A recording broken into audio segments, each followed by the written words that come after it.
Yeah. Okay. I want to talk about Quibi because I know you haven't been on this as much, but I want to talk about Quibi because I am fascinated and I think I'm going to watch it fail over the next few months. I don't want to call it too early, but I feel like maybe they're You doomed. know what it feels like a little bit to me? It reminds me of Tidal. Like, is Tidal still dead? Is that, I think it's a thing. is I it a think it's a thing? thing, but maybe Okay, let's maybe that's not the backtrack. good example. Let's just backtrack 1 second. So Quibi is a mobile video service that came out last week. And basically their selling point is that they have short form video content. It's like 6 to 10 minute videos. It's super highly produced. Well, it's very highly produced compared to YouTube. And they have this technology where you can turn your mobile from vertical to horizontal and the video still stays the same. And it's It doesn't, only though. I don't get that. mobile. It crops the video. They're like saying you watch Well, it. it has to crop it. Yeah, But so it's meant to make it more like an easy viewing experience. Yeah, I think the way to say it is they've shot the videos so that you can view them vertically, and if you cut off the left and right side of frame, normally the critical things to see aren't there. Yeah. Yeah. So basically, they launched a week ago. They had $1.7 billion in funding. I could use $1.7 billion. That is so much money. And then they had a $400 million marketing budget. This is no small thing. It's run by two people, both in their 60s, late 60s, I believe. Hashtag and they're in touch with the basically, kids. yeah, and they're basically trying to have their app appeal to the younger generation. So it's appealing to people that don't have time to sit down and watch like a 40-minute show. It's Quibi. It's quick bites. Apparently that's what it stands for. It's like when you're on the train or when you're in between a meeting or you're traveling somewhere or whatever, and you just have time for like a 6 to 10 minute video, which is ironic given that nobody is on trains right now and nobody is traveling everywhere. And yeah, they picked the wrong time. People do have time right now for those. People are like, I need longer shows. People are like, I have finished Netflix. Yeah. Please feed me more. But yeah, I think basically, one, you're right, tough time to release a short form content app. But two, I'm just not convinced. Right now, it's free for anyone for the first 90 days if you sign up. After that, I think it's $5 if you want to watch it with ads, $8 without ads, which is still kind of a lot to pay for seeing ads. Yeah. I feel like there's this weird, there's this thing that's been established in like online entertainment, which is with ads is free, with paid is without ads. Like that seems to be the two things. You know, you look at Spotify, you can get Spotify for free, you get ads, you pay, you don't get ads. Same with Netflix, Stan, everything. Yeah. So I have a few issues that I want to unpack with Quibi, and I want to put it out there. I'm ready to be proven wrong with this stuff. I love seeing new platforms. I want to see everyone succeed, but also I just feel like there's a few things that are majorly out of touch here.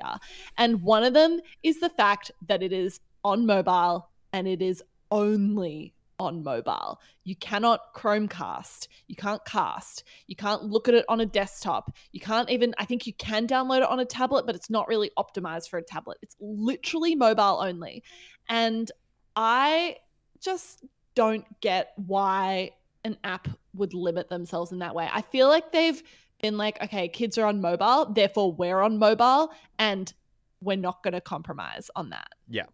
I think a weird thing, which I feel like I see a lot of companies do these days, is they identify a niche that exists, and they're not wrong that niche exists, but then they develop something exclusively to like just focus on that niche and be totally uncompromising for everything else. So like, you know, are they wrong that people do have moments between meetings where they want to watch something that's 10 to 20 minutes long on their phone?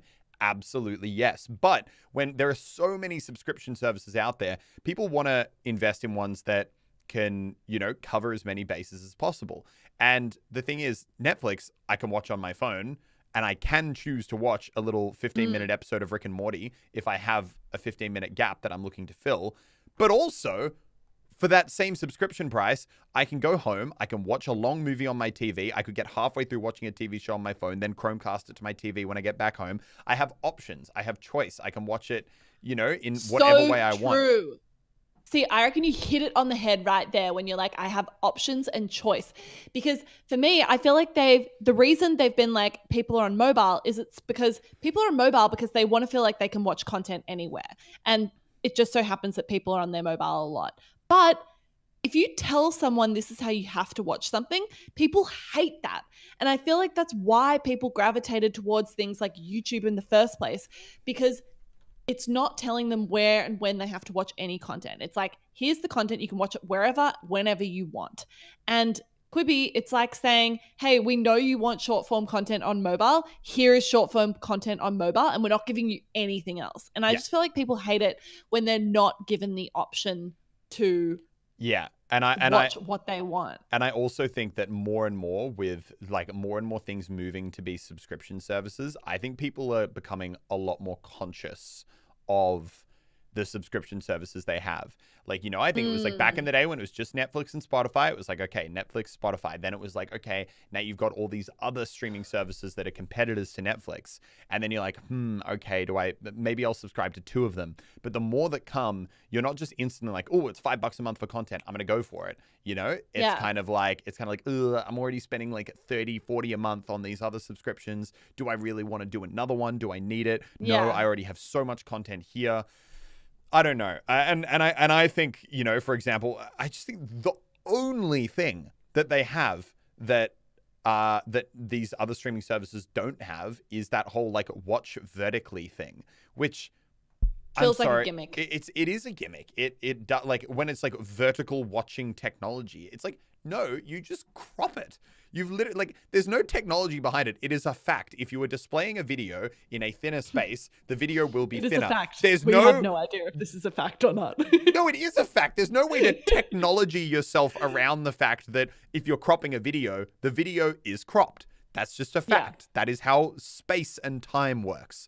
But, like, the only thing they've done is they have filmed videos so that they can be displayed and viewed more easily in vertical. But, like, if I'm on my phone, why am I going to get a crappy viewing experience watching like this when I could get the full thing watching like that? It doesn't matter to me if I'm holding it on the side versus vertical. Like, yeah. I don't. The only reason I was like, okay, maybe it would be cool is if you can flick between apps and still have it playing in the background, but you can't.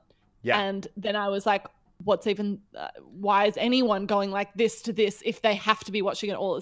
Anyway, my next point is, they have not enabled you to screenshot or screen record anything on the app. And to me, this is the number one factor why it shows that the people behind this do not get it. They don't get it. They literally don't get the audience they're appealing to. Now, tell me if I'm wrong. I get it why maybe you don't want screen records because you're worried about copyright or people stealing your content or whatever. But screenshots? Do you not want memes?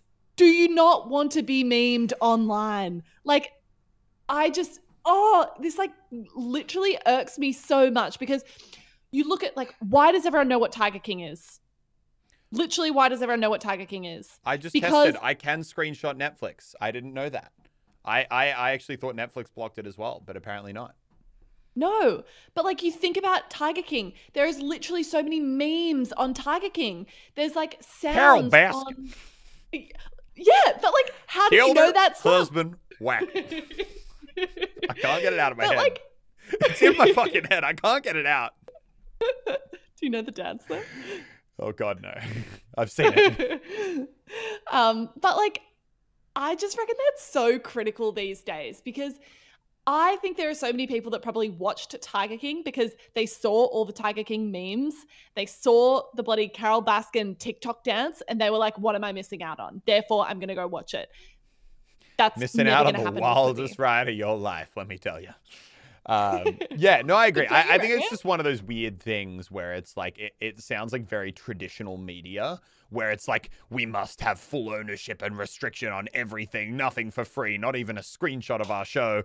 And it's like, I get what you mean, but also no, like, yeah. It's like, you're dumb if you think that anyone who is actually really, really keen to like pirate your content, they'll do it. There are other options out there. I can literally... My thing would be, if people are pirating your content and wanting to screenshot stuff, you're doing something right. Like, that is a good thing. Let them do it. Let them steal your content because it will bring people back. I just like, I'm so firm on that. Yeah. No, I agree. I'm trying to see how many downloads it has. You want me to tell you? Day one, guess how many downloads they had? Just guess. Just throw a number out there with a $400 million marketing budget. 1 million. No. Less. How many? 300,000. They came third to fucking Zoom. Oh God, not Zoom. Beat them. Oh. And House Party, I think. But like, imagine you have a 400 million marketing budget and on your launch day, you lose to Zoom. To Zoom. Yeah, they oh even... my God. To me, that is a colossal failure. Especially when it's 3 months free, dude. So I'm looking on Android right now. On Android right now, they have only, and this is after they've been live for what, like a week or something? Like a week or so? They have 500,000 downloads, which you might be like, 500,000, that's okay. Keep in mind, that is with the ridiculous marketing spend. So if you were to put, I don't know if they've spent all their marketing yet. Let's say they spent 200 million of the 400 million, which they probably have. It's a launch budget. Then they've literally spent, I can't do math right now. They spent a lot of money per install, okay? I haven't had my coffee yet. I calculated it at like $1,600 per install. That's I don't think that math's right. Really? No. On their launch day? Well, if they've got 500K, it would be, and they spent 200 million, it would be 400 a download. Right? Disregard our maths. Either way, yes, it's the way point too much. is they're not getting return on investment. And also keep in mind the fact that right now you get the first 3 months of this thing for free. They're not making $1 on any of those people. And let's say even, I don't know, maybe we're speaking too soon. Maybe like they, like, I think Prove us wrong. really, you know what they need if they want this app to be successful? They need a Carol Baskin. They need to find some show that people are obsessed with.